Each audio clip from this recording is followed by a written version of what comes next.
কিন্তু অনেক গুরুত্বপূর্ণ। আপনি জানেন গত কয়েকদিন আমরা ফুল সুইং কাজ করতে পারি নাই, এবং আপনারা জানেন প্রায় 10,000 টনের বেশি কিন্তু আমার এখন ময়লা আবর্জনা রাস্তায় আছে, এবং আমরা আজকে থেকে ফুল সুইং কাজ শুরু করছি।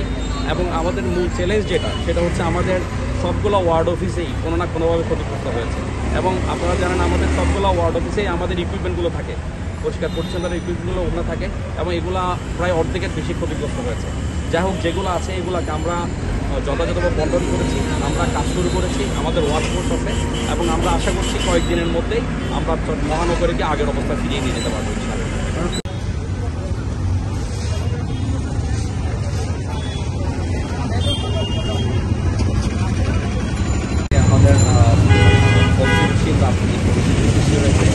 আমাদের গত এক সপ্তাহে আমরা কাজ করতে না পারা প্রায় 10,000 টনেরও বেশি ময়লা আবর্জনা রাস্তার মধ্যে পড়ে আছে, এবং আমরা ইতিমধ্যেই আমাদের কার্যক্রম ইমপ্রুভিং শুরু করছি। আসলে যেই প্রবলেমটা আমাদের দেখা দিচ্ছে সেটা হচ্ছে আমাদের অনেকগুলো ইকুইপমেন্ট ভাঙচুর হয়েছে।